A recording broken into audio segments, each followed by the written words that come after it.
Oh, so there is no music. I thought there was probably music and I was waiting for it. Hey, everybody. Welcome to TV Talk, brought to you by the Ayn Rand Center UK, where we talk about critically acclaimed TV shows and objectivism and sprinkle in little comparisons with Atlas Shrugged when and where it seems appropriate. My partners in crime here, Jennifer Bouani and Jacqueline Schumann, are here, and the subject of today is going to be Justified. The show was on FX. Am I right, guys? It was FX it premiered in March 2010. 2010 to 2015, it says here on IMDb. And Max, did you watch it when it aired? Yes. Okay, so I watched it. I watched it live, and I loved it the first time, and I loved it even more the second time.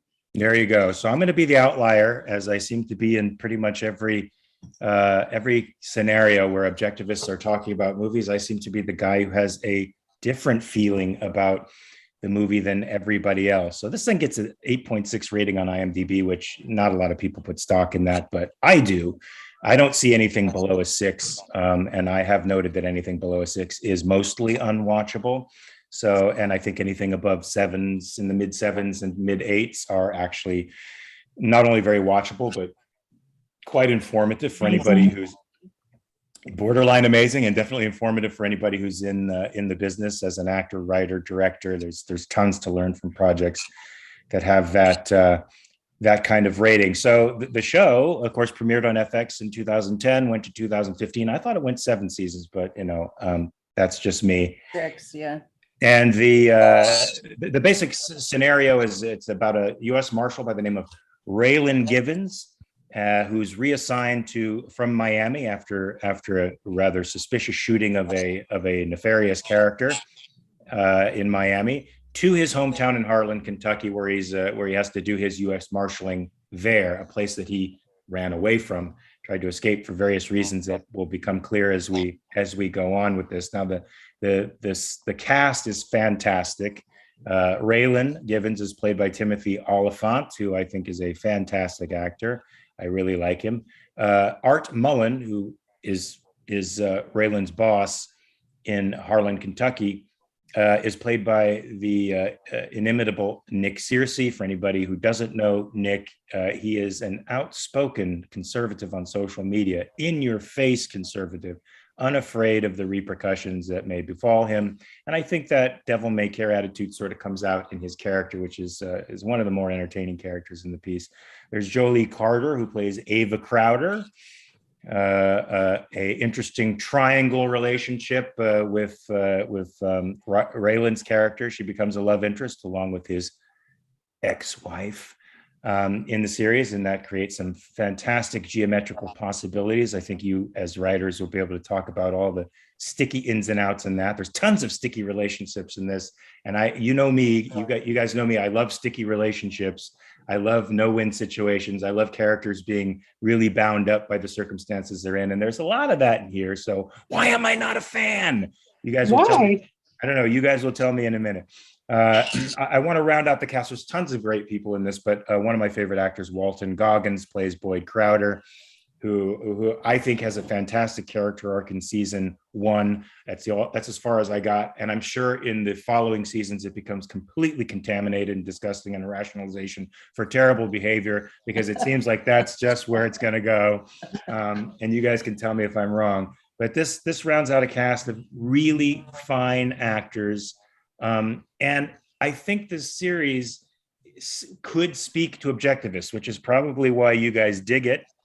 And I'm still curious as to know why I don't, because the essential characters are individualists entirely. That includes Boyd, who becomes the nemesis and is sort of a partial nemesis, partial friend in the very first season. They both break away from the gravitational pull of bad parents, criminal parents, literally, to follow their own path. Of course, Raylan goes down the path of law and order and justice, but has his own approach to law and order that, of course, gets him shit canned out of Miami and put back in shipped back to Kentucky. Back into Kentucky. And Boyd is a very interesting character because he finds God in prison and sincerely believes those ideals and goes against an extremely powerful criminal figure, and his father defies him openly in order to see his vision of the way things should be in Harlan County. Harlan County to a conclusion. So he's a very powerful figure. There's lots of moral dilemmas that these characters are in. They're enmeshed with each other in a way that makes for interesting moral predicaments all the way down the line. And I think says something about independence, the possibility of independence with respect to parents and all that stuff, which I think is very free will forward. So tell me, folks, with all this great stuff, with all these great elements, and even episodes directed by great, I think, fine actors like Adam Arkin, why did this series not move me? I think you're just insane in the membrane. Okay, there you go.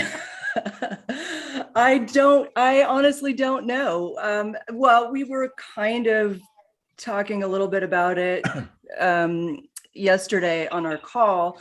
I think you, as an actor, I think that this comes down to like an actor maybe versus writer thing. I think as an actor, you appreciate really, really complex characters and stunning performances. And while I think all of the actors on Justified are amazing,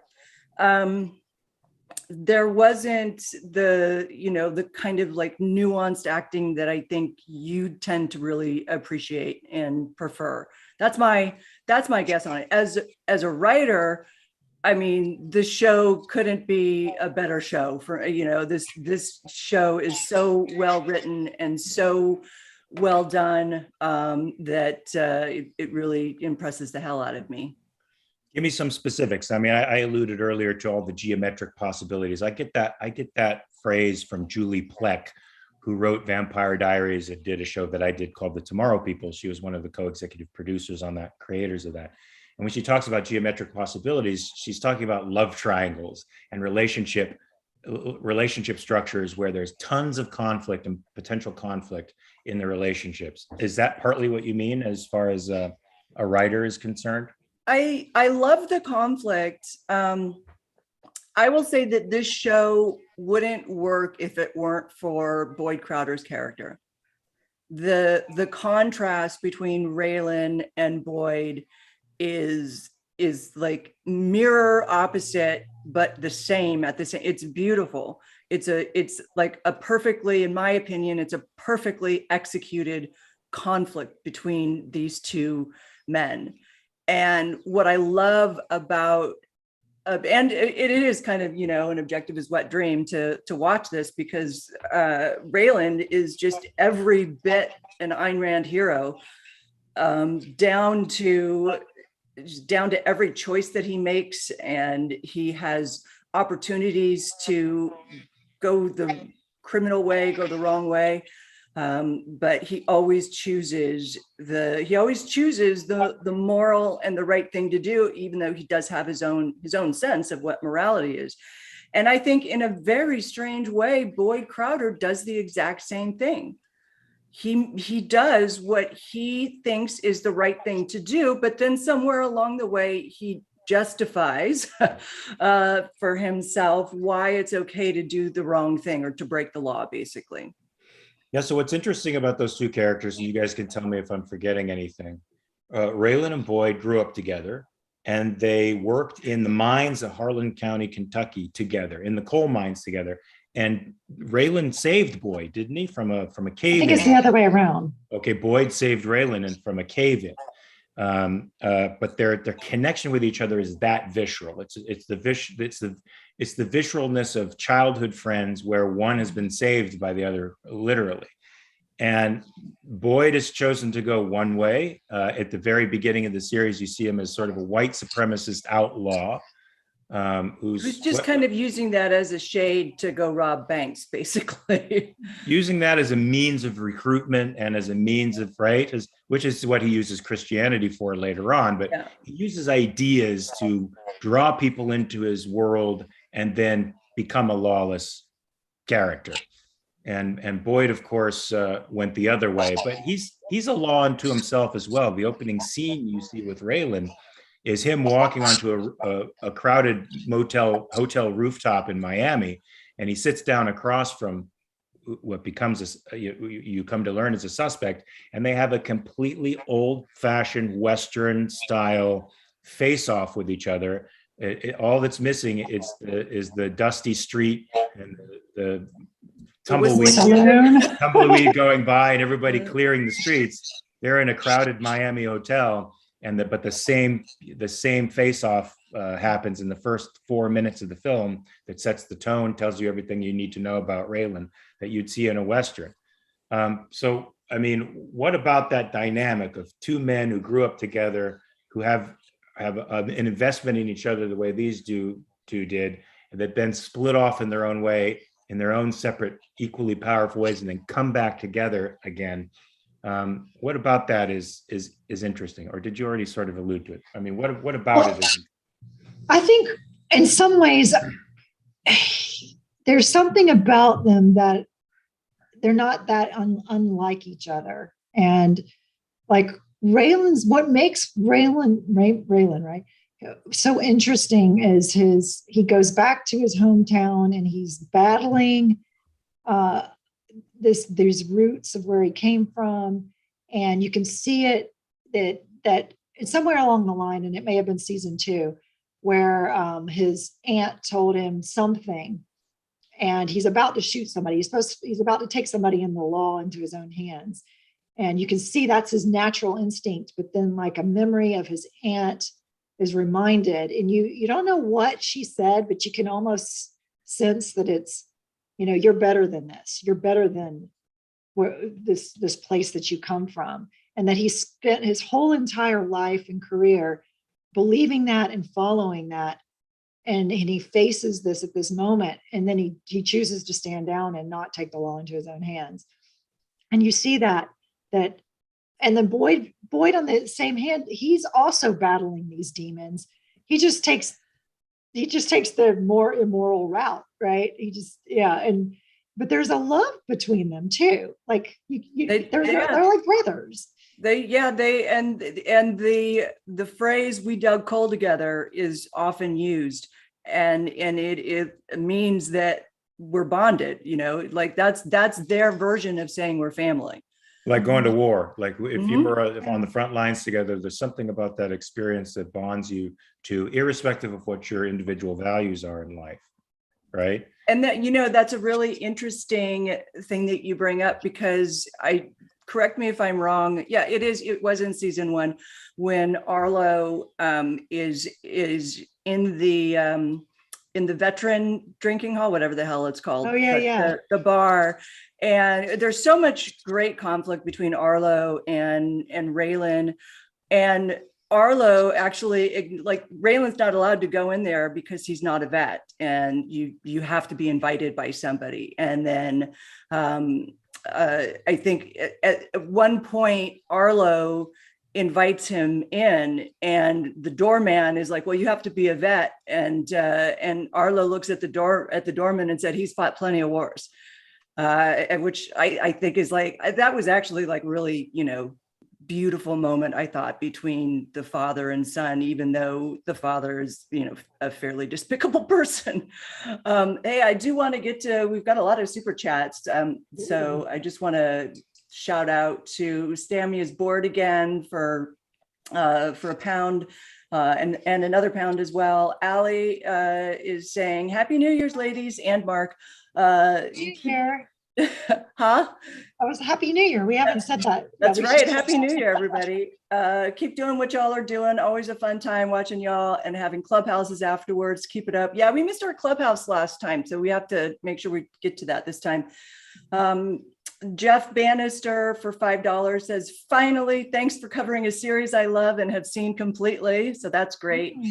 And Mary-Aline for $4 with a cup of coffee, it looks like. So very good. So I'm still trying to uncover the mystery why a show with all these clear advantages, these clear virtues that you don't find in shows nowadays, it still misses me. Now, I said something yesterday in our little talk. It's like I alluded to a documentary called Harlan County, USA, which was about the coal strikes in the late 60s and early 70s, I think. And I said that as good as these guys are, as great as their accents are, as much emotional stuff as they bring to the part, and as articulate as they are expressing their parts, even I think you said Walton is from Kentucky, not Harlan County, but he's from Kentucky, right? Mhm. Yeah. I still feel like I'm looking at the Abercrombie and Finch version of Harlan County and not Harlan County, which is a rough, poor area. I mean, these people are. I would buy Chris Cooper. You know, did you ever see October Sky? Mm-mm. A great movie. Jake Gyllenhaal is a young, very young man. Chris Cooper plays his father. Jake has aspirations to become a rocket scientist, but he lives in something like Harlan County. It might be Harlan County, Kentucky. I don't remember. But his father's a coal miner who eventually gets black lung, who doesn't do the typical thing, which is shame their son into staying a blue collar man, but actually rises above his station in life and allows his son to have the aspirations that he has and helps him, you know, elevate higher than Harlan. And that's not necessarily the case for the majority of people that live in a place like that. Harlan's sort of like Buell in American Rust. It's a place that has such an intense gravitational pull, you can't get out of it. Yeah. And pretty and try to escape it. Yeah, and pretty in Harlan, I don't think is the same thing as pretty in Los Angeles or Melrose or New York or Paris. Which I'm getting. I mean, Timothy Oliphant is sexy, right? His wife is sexy. Ava's sexy. Even Walton's sexy. Everybody's sexy. Maybe Nick Searcy isn't. Too much sex appeal for you. Is that it? Well, I feel like they went for that. I feel like, you know, there was something in it that went for, and there's something to that, I think, for objectivists, right? We like beauty. We like looking at beauty. There's something about it that is not something about it. We can identify what it is about beauty that interests us, that elevates us, that makes us feel good. And we like looking at beautiful actors, but is it authentic? I think keep meaning to go back to, because Justified is based on a short story or a novel by Elmore Leonard, a very what's the word I'm thinking of? Not just he writes. He's a very prolific writer. And I keep meaning to go and read it because I'd like to know how true to the set and how true to the descriptions those characters are. But I do think this is the story Fire in the Hole. Yeah. Yeah. Fire in the Hole. I think, Mark, you need to at least watch season 2, because season 2 to me showed me a whole different side of Harlan. And what do you think the same, Jennifer? Yeah, with Mags and then the aunt, and like, these are not pretty people. It's like hill people. Yeah, they're hill people. And you get it. And her and Mag's sons, yeah, they're not sexy. Do you think as Kentucky? I mean, they're like what I would think of as like very kind of backwoods. And do you think that perhaps this might have been an initial criticism? I didn't read any of the critics' perspectives on this show, so I don't know. But do you think it was a criticism at all, and that they made adjustments in the second season? Like there's a show right now by Darren Star called Emily in Paris. I don't know if you've seen it, where I think they took criticisms that affected the first season and applied them to the second season. So you sort of see more of Paris in a way that you didn't see the first time. There's more French, integration of French in the show than there was in the first season. I don't know if that's true, or if somebody of the stature of Darren Star would even look at critics and try to make adjustments based on what they think, but I'm asking it anyway. I think it's probably more probable that at least they would be prone to do that, especially because this was before streaming, right? And so this was coming out every week. So and it was on network TV, so they were getting ratings, and it would be interesting to see the difference in ratings between season 1 and the rest of the seasons. But I loved season 1 as well. And Mark, Allie thinks that maybe you're just intimidated by all the sexiness of the. Well, I mean, you're comparing it to Rust, and Rust is also this American Rust is also this minor town, or Rust Belt town. And you've got there's a raw authenticity to American Rust that we're used to now. And I think we didn't expect 10 years ago when this was running, but we do expect it now. Right. Allie, just so you know, I love sexiness. I just don't think it's, and I love it in this show. I mean, there's not, look, when Raylan and his ex-wife get together, it was a beautiful thing for me. I wanted to see that, trust me. But I don't know that it's appropriate. And not that pretty people don't exist in Harlan County, Kentucky. Marilyn for $2 says, if they have good teeth, they're not really poor. Right? And they have good teeth. Oh my God. Boyd has like, there's one line that Raylan gives. I don't think it was in season 1, but they're chasing each other at nighttime in the woods. And Raylan says something like, well, you just got to open your mouth for some light. Well, so they acknowledge those little things, which I think are great. So they really do. That's one thing I do love about the show. Sort of like Supernatural, there's spaces where you see it doesn't take itself too seriously, and they have comedy. I don't want to say that it doesn't advance the cause so much, but it certainly adds a flavor of a wink out of one eye to the audience that I think is sort of good. Yeah, I don't know that a Boyd Crowder, white trash, Confederacy loving, white supremacist with a father who's got what I like about the dad, he's got more craters in his nose than the moon. Yeah. And that struck me as sort of a bow to authenticity. But Boyd's a good looking guy with great teeth. He's always had sparse hair, that actor, but it's good. It's moosed up. It's looking like, he's looking fabulous. He could do a photo shoot for GQ if he wanted to. So that's my thing, right? Maybe that's it. I'm getting so used to, and tell me if this is bad, I'm getting so used to naturalistic portrayals of people that I'm not appreciating, or I'm starting to get turned off by idyllic folks in non-idyllic situations. I think those people can still look authentic and have the disposition and the heroism that these characters demonstrate, and I'd still be moved, and maybe even more so. Well, it's funny because Jennifer and I went through an exercise recently of putting down our top 3 picks for the main characters in and most all of them are beautiful people. Characters in what? In the strike, in our show that we're writing. And I want to see a handsome Jim Taggart. I definitely, John Galt has to be beautiful. And there's some, but there are also other elements where we want it to be sort of more naturalist, I guess, or if that's even the word for it. But you can't have everybody as a beautiful person. I don't think everybody in Justified is beautiful. I think our main characters are. Yes, the main characters are fine, right? Timothy Oliphant's a fine-looking man. Okay, you guys agree with me? I did make a call to Jax when I started watching the series, and having been in a world of more naturalistic TV shows, I told her, I'm like, it's kind of refreshing to watch something with regular heroes.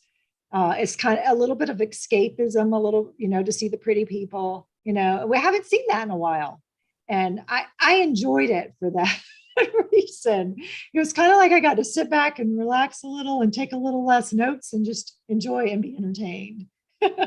So for you, it's a refreshing break from the relentless naturalism that we're getting today. For me. Okay, I can see that. And for me, it's kind of like hero worship. And I appreciate so much the the villainy, the villain painted the way that Boyd Crowder is painted. Yeah, he's really, unique. really, yeah, really unique. And you kind of like, you find yourself rooting for the outlaw in a lot of cases. And Certainly for the first season, since you know what with the direction he's going, I found myself on Boyd's side quite a lot. I thought it was really interesting how he was so flamboyant and just out there.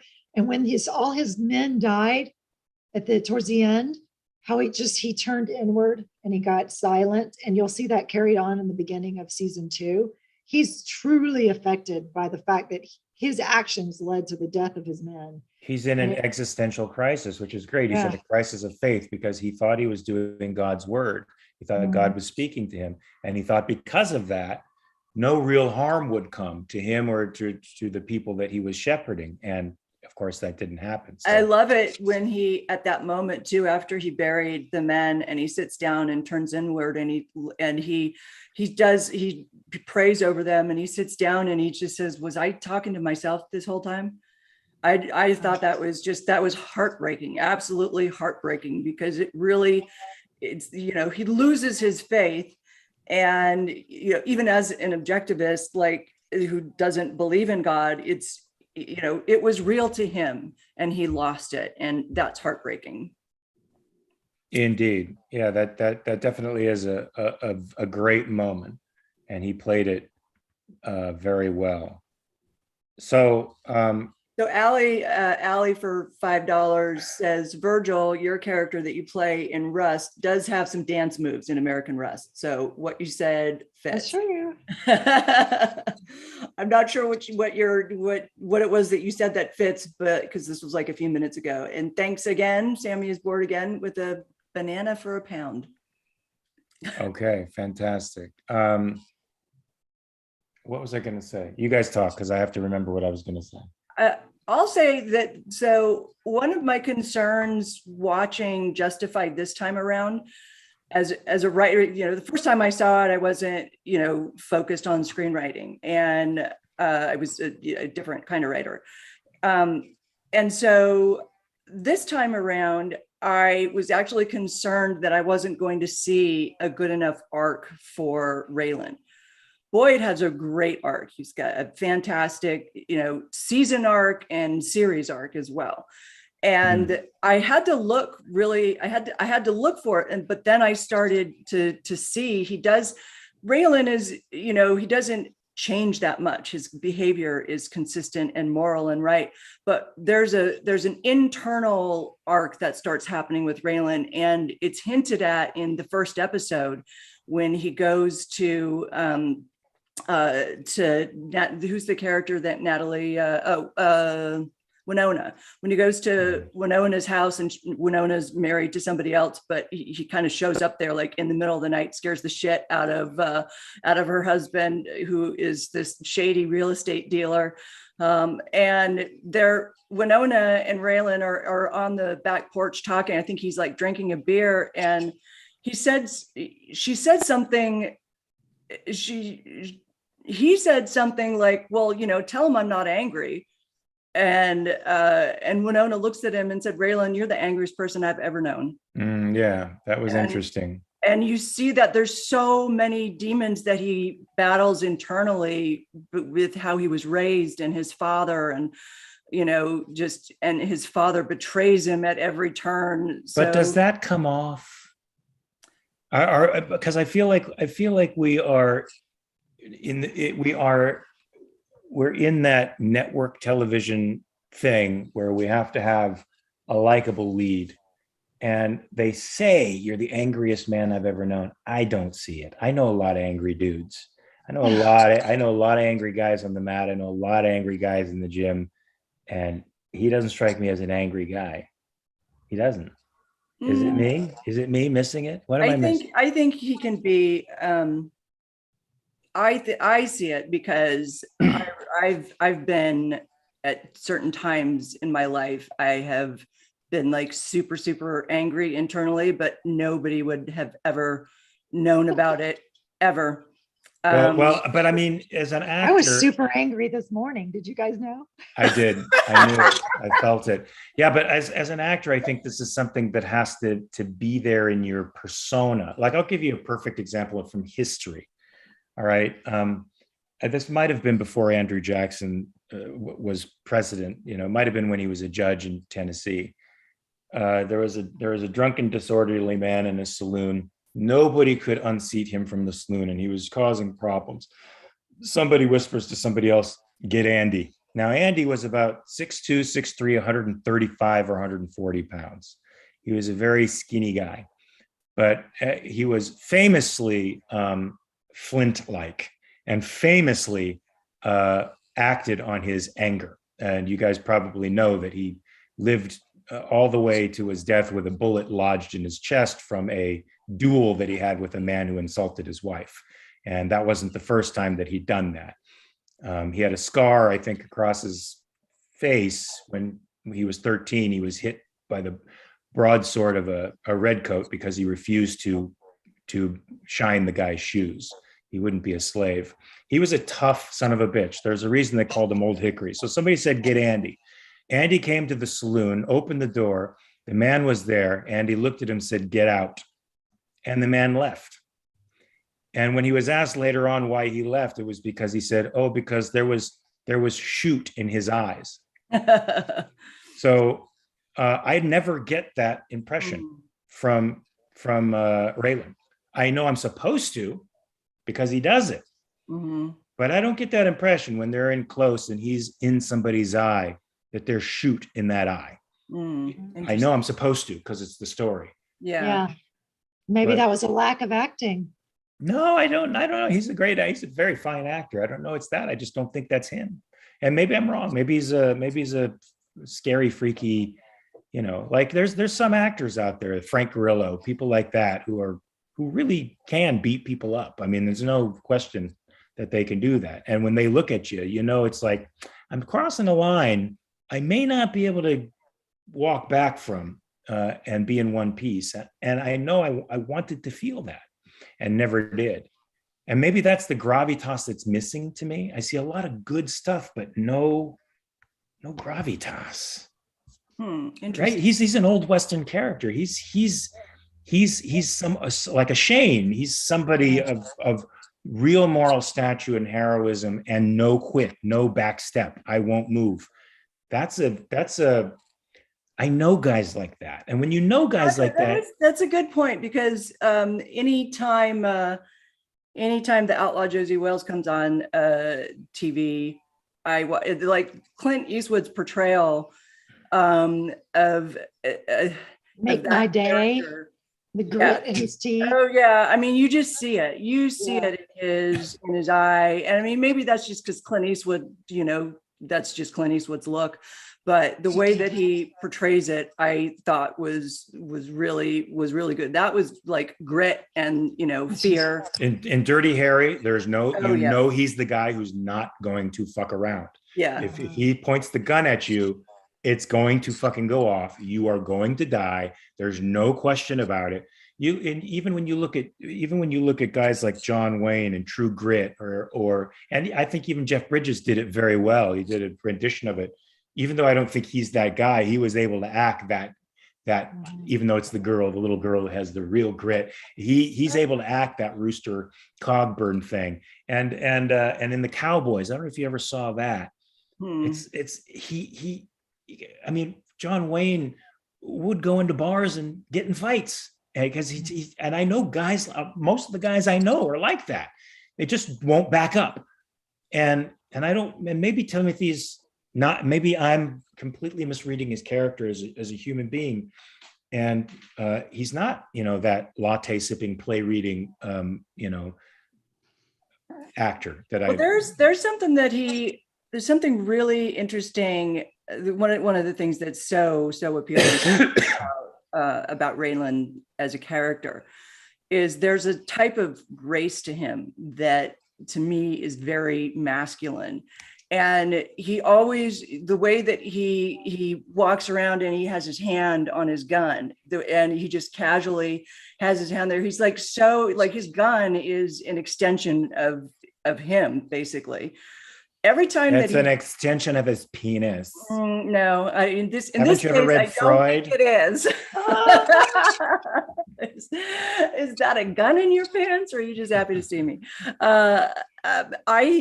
So when he shoots people, though, he's extraordinarily calm about it, and it's not, and the angles, the direction angles that they're doing, like in Dirty Harry, I remember there were a lot of angles up the barrel of a gun.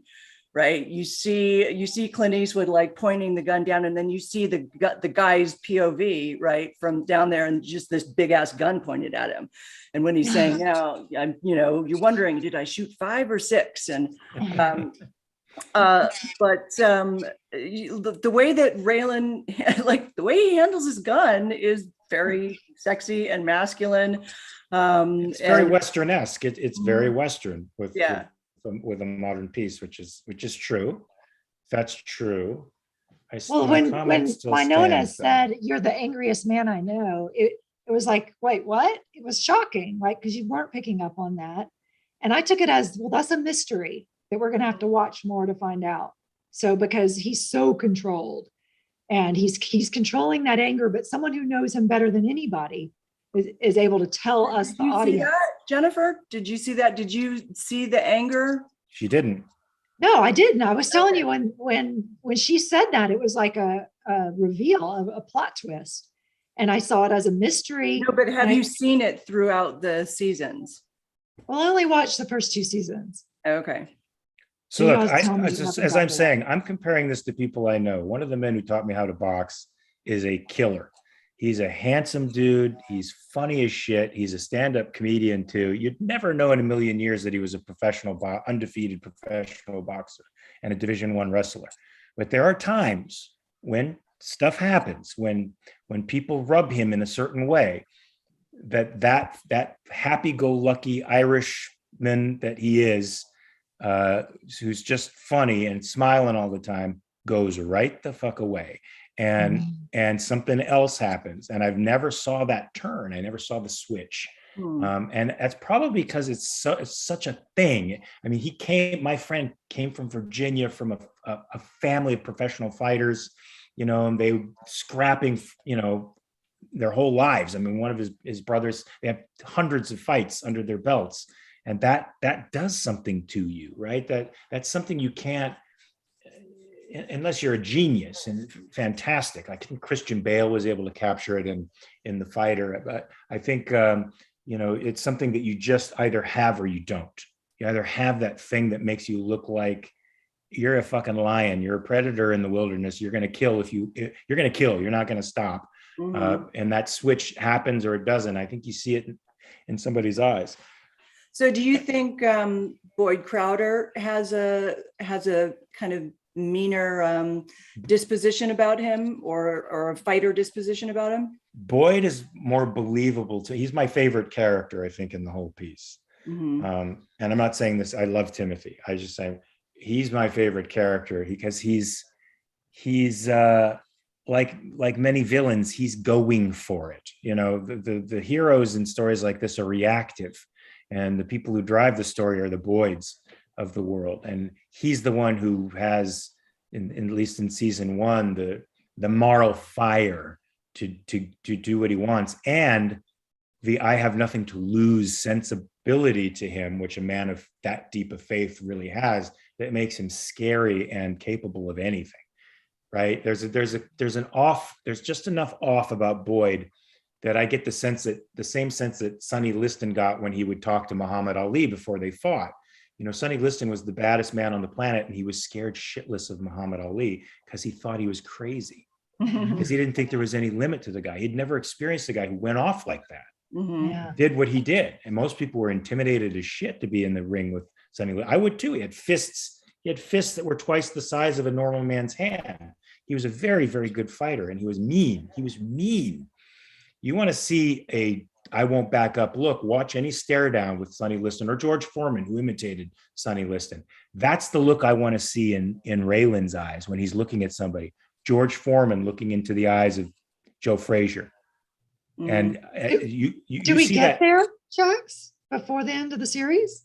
I don't think in the way that Mark is describing. For me, what I saw in his arc is because Raylan is obsessed with catching Boyd. This goes on for 6 seasons, right? Raylan is obsessed with putting Boyd away to the exclusion of his wife, who, you know, they end up like, I'm not revealing too much, but they get together and then yes. You know, that, and then back apart.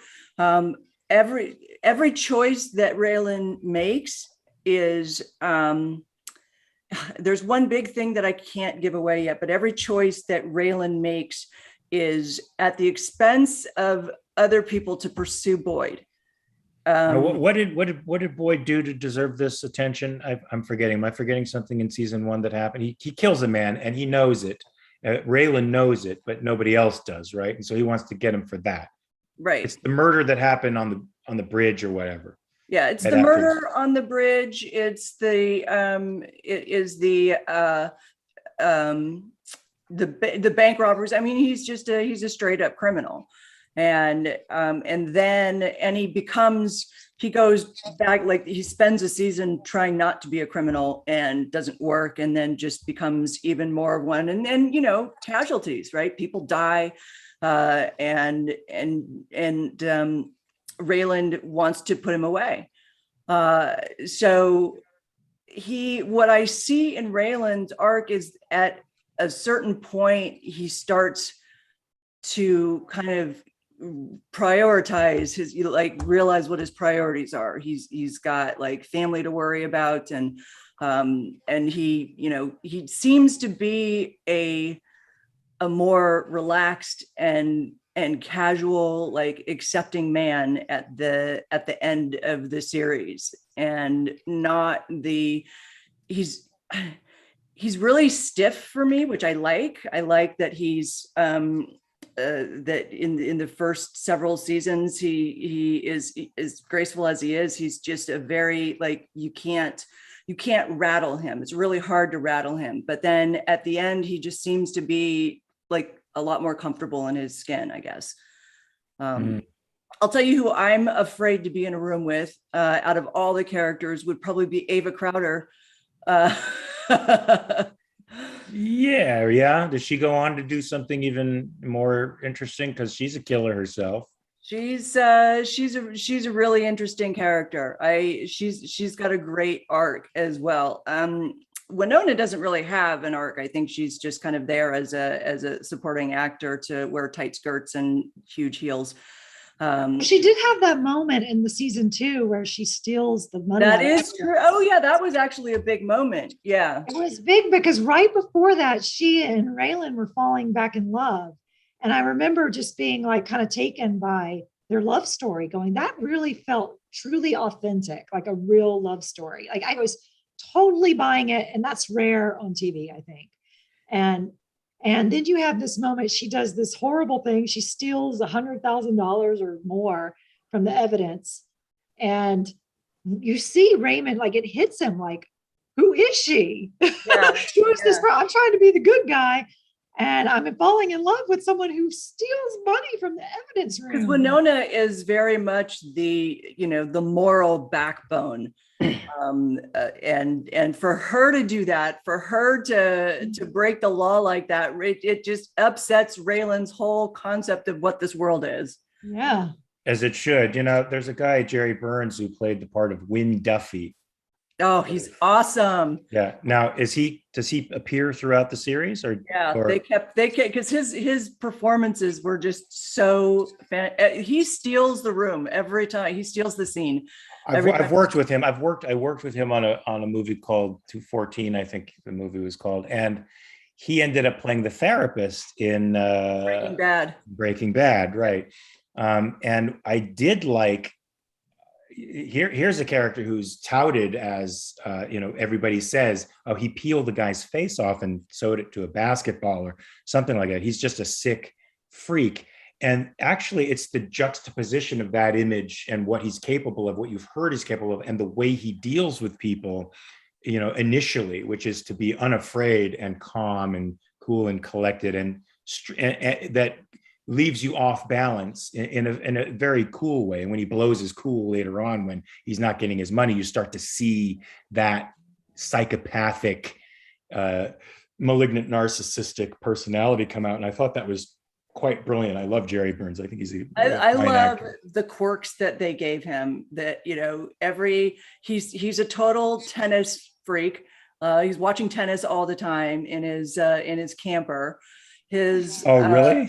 So I haven't gotten to that yet, have I? I thought that was in season 1. Do you see him in the camper? You see him in a makeshift office, but I don't think he was watching tennis. Oh, he watches. It's not like all the time, but he's like, anytime he's watching TV, it's tennis.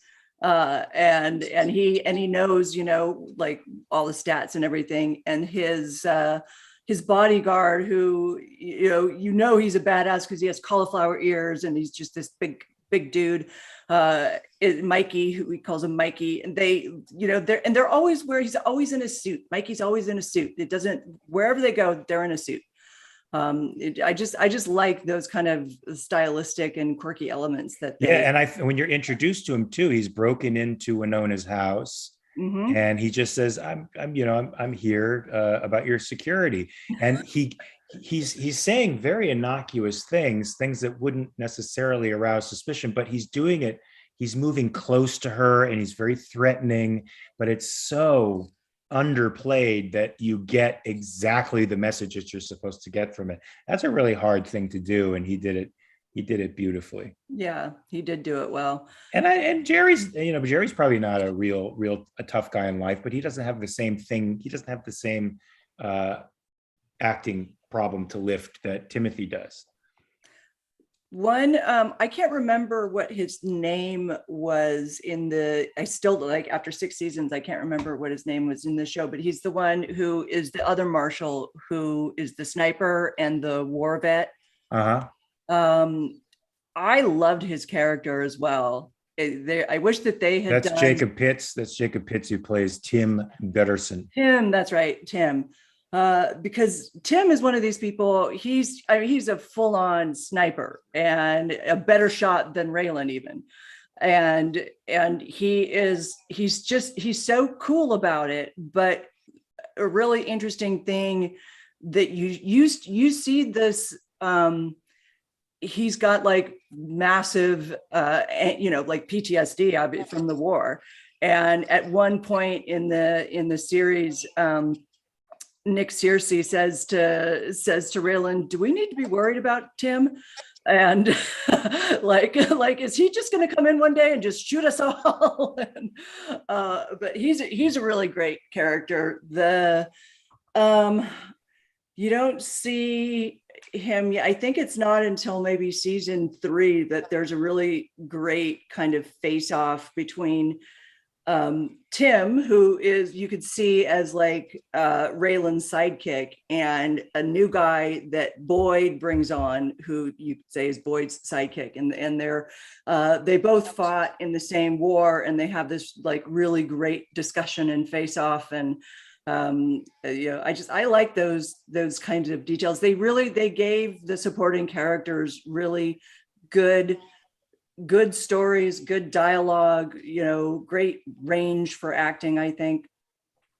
I'm looking through also a lot of the cast, and as the seasons progress, and I'm friends with quite a few of these folks. So this is maybe I should watch the whole thing to watch some of my friends work here. Well, that's Margot. You guys are making me more interested. What's that? Margot Martindale is Mags in the 2nd season. Uh-huh. There's somebody that she's like a Misery character. She's like Kathy Bates in Misery. Yeah, She's completely psychopathic. Yeah, I would say. And diluted as well, like paranoid Psychopathic. schizophrenic. Anything for the family, you know? And Yeah. she controls her boys. Oh my Mhm. God, what she does to, there's a scene that you have to watch it, Mark. And the girl that she takes in is a Mm. great actress as well. Wasn't she? You know what?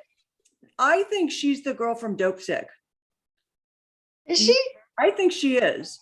I have to look that up. The minor Okay. from I Dope can see Sick. that. They're definitely alike. Yeah. They looks like the same face. It's hard because her face was like covered in soot and stuff a lot, but she is like, you know, a 13-year-old girl and just wise in Justified, wise beyond her years. And really that season 2 is one of my favorite seasons. The Mags character is just amazing. So a super chat from Mary Aline for $5. This is an earlier one. I'm not sure what this was in reference to, so I'm just going to read it. Kiki Holcomb was shocked to learn that Dominique thought Rourke was extremely handsome. Holcomb thought Rourke was only extremely masculine. I don't know. I would have to.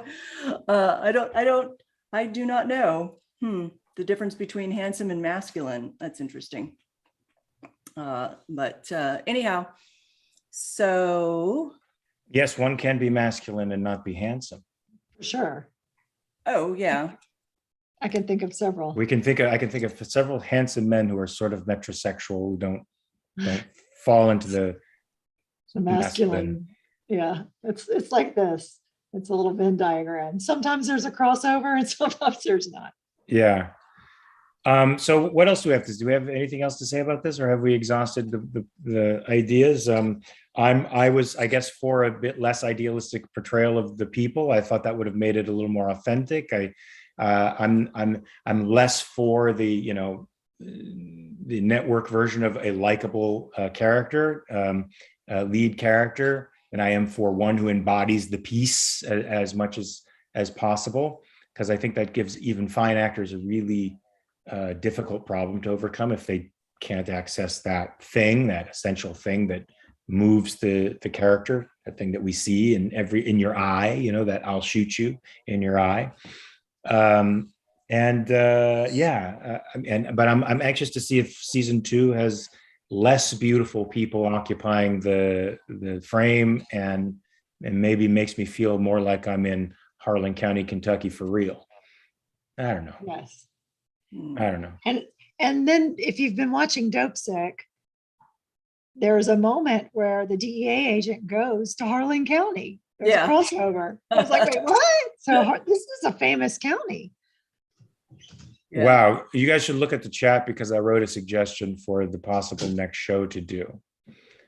Oh, okay. Did you put a poll out, Jax? I didn't put a poll out, but I did send some tweets out about asking people what they would like to see. Marilyn clarifies with $2. Oh, you were talking about casting beauty. Back to her comment about Rourke. Okay, thank you for clarifying that. Let's see. There's like, hold on. Well, definitely, you know, so I put out a question: what other shows do people want to see? Definitely Squid Game was one of them. And if we do Squid Game, we would be also referencing Euron Brooks' talk about Squid Game, and maybe using that as a jumping off point. Yeah, I think that would be cool. There was another one. Oh, okay. So Planet Pellegrino, a couple of these I haven't heard of. I'd like to hear your thoughts on Upload and Unreal. I've not heard of either of those. Have you, Mark? Unreal, I think Unreal is the show about sort of behind the scenes of a Bachelor-esque type show, and the struggles of the women producers of the show, and how they have to deal with sort of the misogynistic machinations of power. I did like that show, except for the fact that I do believe the truth that women in this particularly chauvinistic business called Hollywood have to be killers, like the men who are executives. That's a great thing, but they made every single man unappealing, and I don't like that. It's untruthful when every man is a cunt. Excuse me, I just used a terrible word on the show On network TV. But I can't. He's coming after you. Look, Ayn Rand did an amazing thing by creating heroes who were both men and women, and there wasn't. She didn't do it by denigrating the other side. She didn't look at Right. men as unheroic, women as heroic, or vice versa. You're heroic if you pursue certain values in a certain way. And you could be a man and be good, or a woman and be good, as we see in Atlas Shrugged. Dagny is one of the main protagonists and one of the main heroes of the story, and one of the main people who has to be convinced to come around to seeing things John Galt's way. And Unreal, unfortunately, paints every single male as a misogynistic asshole and stupid. Not only a misogynistic asshole, but stupid. I don't like that. Yeah, so it doesn't work, but the acting is fine. The girl, I forget the main girl's part. She's sort of she's an active producer, so she manipulates the cast. You know, behind the scenes, they don't script things, but they manipulate the cast members to do certain things, and she does that and does it very well, to her own, I think, to the detriment of her own character and moral well-being, which ends up haunting her through the series. What was the other? Well, Upload and was the Upload. other one. I've never heard of it. I don't know Upload. I'll have to look that up. And then the other suggestions were Homeland or The West Wing. I couldn't stand. I don't think I could stand watching The West Wing, but I don't think I could either. I have seen Homeland. I love Homeland. And Howard Gordon and Alex Gansa, they're brilliant showrunners, writers. Now, okay, so there was a question of, are you going to cover any of Mark's shows? The Tomorrow People, 13 Reasons Why, The Returned would be interesting. I don't know, Mark. I mean, like, it would be weird for us to critique your acting. I don't care about that. it just wouldn't be very interesting to me, but yeah, I mean, you guys could if you wanted to. I suggested Fargo for anybody who's interested. There's the TV series Fargo. I've never seen that. I've only seen the movie. So yeah. Yes. Yeah, I think you may find the TV show very interesting. It's also what after